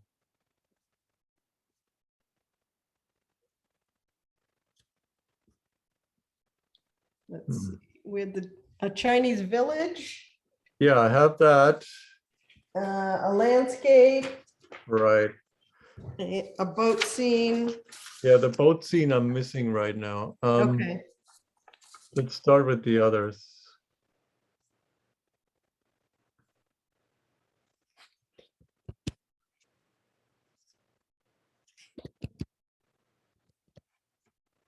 Okay, I'll share screen. So this one here, this is the Chinese scene. It's a little too dark in the picture, but no worries. I mean, we can change these things. This is a scene, I actually took this picture in China. And we painted the scene there too. That was one of those paint outs I was invited to. It's kind of a cool scene with that laundry hanging there, which of course the laundry colors are not great in this picture, but we're going to change that. And this old lady. So I don't know if you can see the triangle in this. There's a, there's a lot of this, this big triangle somewhere in there, which is always a great composition. Also, we have some distance here. So this is a more challenging scene. We're not going to start with this one. So when you're taking your photos, Frank, are you looking for things like a triangle composition? Design is everything. Oh yeah. Yeah. I mean, Yeah. if you have a good design, no one looks at technique really. I mean, only other painters look at technique, right? Mhm. But people who are looking at paintings, they're attracted to the design, and then sometimes they don't even know why or anything like that. So you want to make sure you have a great design. I think that's the most important thing. Here's Like this photography and composition, a whole nother class, right? Yeah, I mean, the funny thing is a lot of photographers, they follow painter blogs and Yeah. vice versa. A lot of painters go to photographer sites Yeah. because they feel like they're learning from them. And I think that's very wise, because photographers if someone is really good, you can learn a lot from them, I think. Yeah, I agree. And even some of these press photographers that go around the world and how they take pictures, it's pretty amazing. With people, I like to do figurative things too, and people, where they place them, and you can learn a lot. Yeah. Seriously. Like here, she's probably a little too far left, right? But then you can blow her up a little bit, and that would solve that problem. Because there's always something you can do if you just like look at everything and feel like the proportions, feel it all out. Yeah. Well, I think in the critique that you just did for us this last week, actually, when you were looking at the photographs of the images that the people painted and gave your, feedback about that, I found that very interesting and educational, because a lot of artists just look at the painting.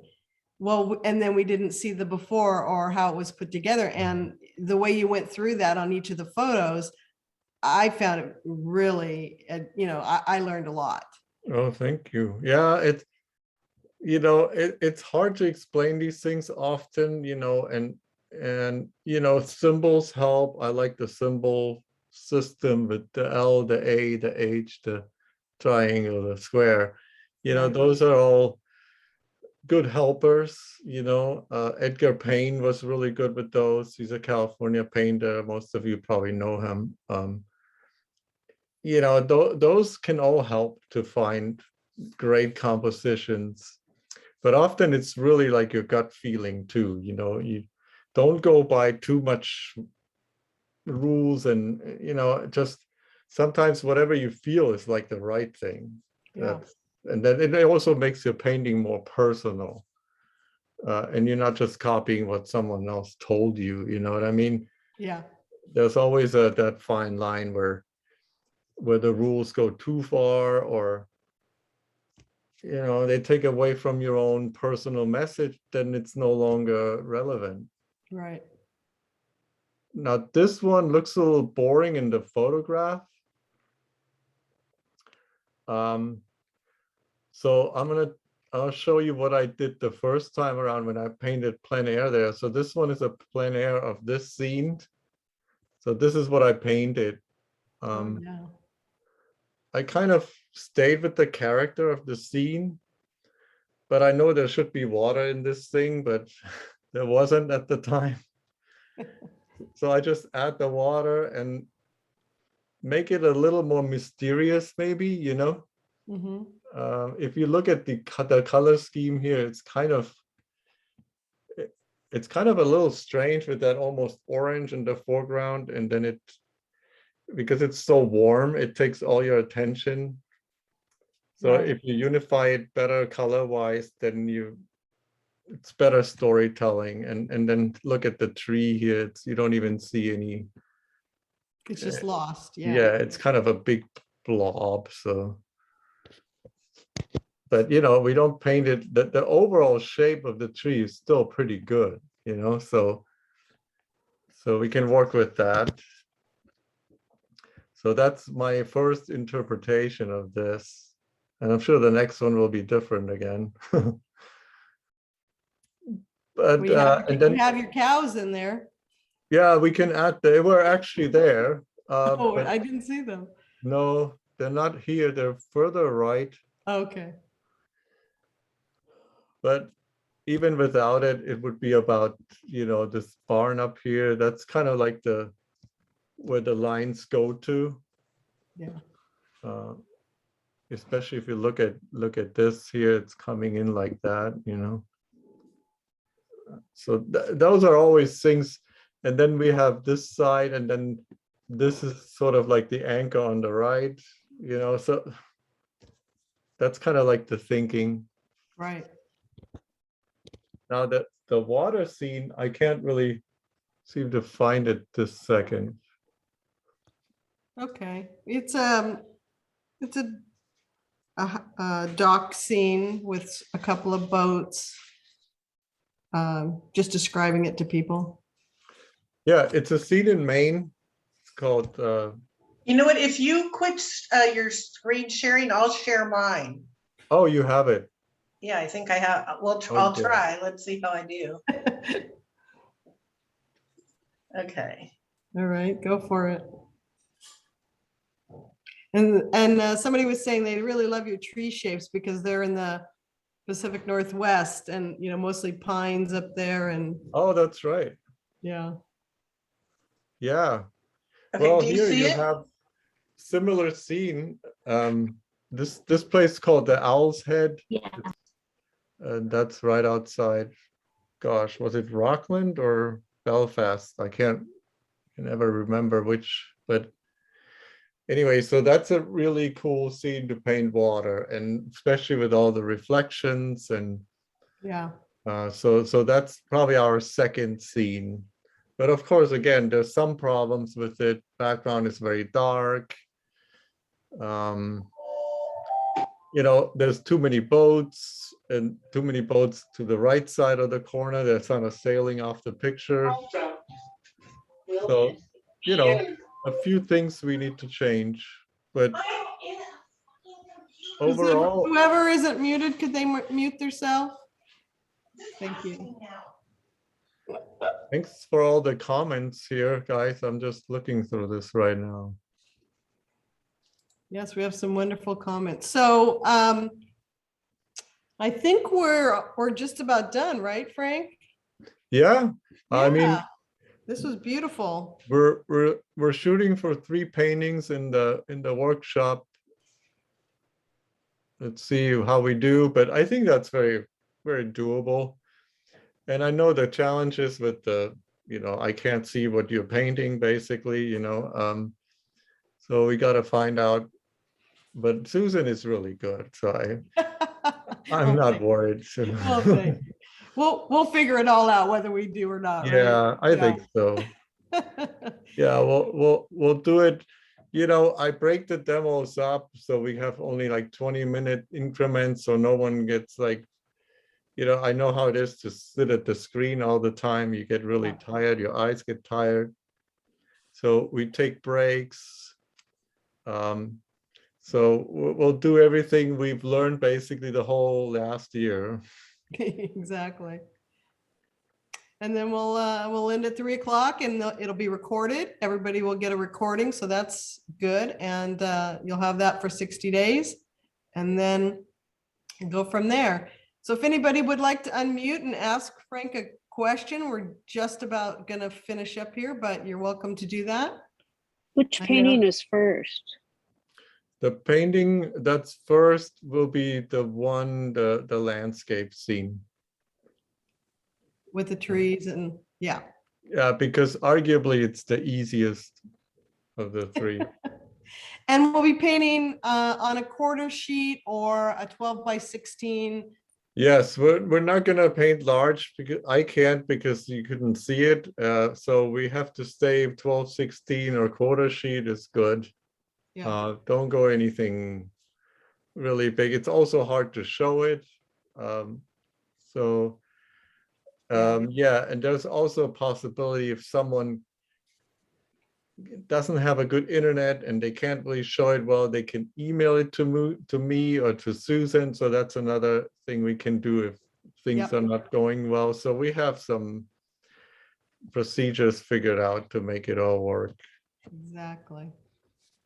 Well, it doesn't sound like we have any more questions, so I thank just you. want to say thank Oh. you so much. I'm Lily from Santa Barbara. Hi, Frank. Hey, Hi, Lily. Susan. Hi Great there. demo. Really appreciate it. Thank you both very, very much. Very welcome. Thank you. Nice to hear from you. Thank you. Anybody else? Thank you from Pennsylvania. Oh, wow. Virginia. Cool. And I know we have Jessica from Virginia, and I know we have some people from up north, the Northwest Watercolor Society here, so. Very Thank you. cool. This is Dolores. Thank you, Frank. And see you soon. Texas, all right, look at that. Thank you. Texas. Yeah, I was there in February. All right. All right. Okay, well, thank you, thanks from Mexico. Holy cow. Great. Worldwide phenomenon here. There you go. See, we should have put in Frank the Magnificent or Yes. as your name. Oh, That's God. funny. Oh, gosh. All right, well, we will see everybody tomorrow who has signed up. And if not, thank you all for attending. Thank you, Frank, very much. Painting is beautiful. Oh, thank you. Great. I look forward to tomorrow morning. All right, and I'll be on a little earlier. So we yeah, get Vicky and I will be there. So we can meet you half an hour or 15 minutes before, whatever you prefer. Yeah, like 20 minutes before or something. And I'll try to figure out that thing with the naming. Yeah. I'm going to look at that right now, actually. All Okay. right, don't worry about it too much, though. No, Okay. no, we'll Well, figure it out. Okay. All Have a right. good night, guys. Bye, everybody. Bye.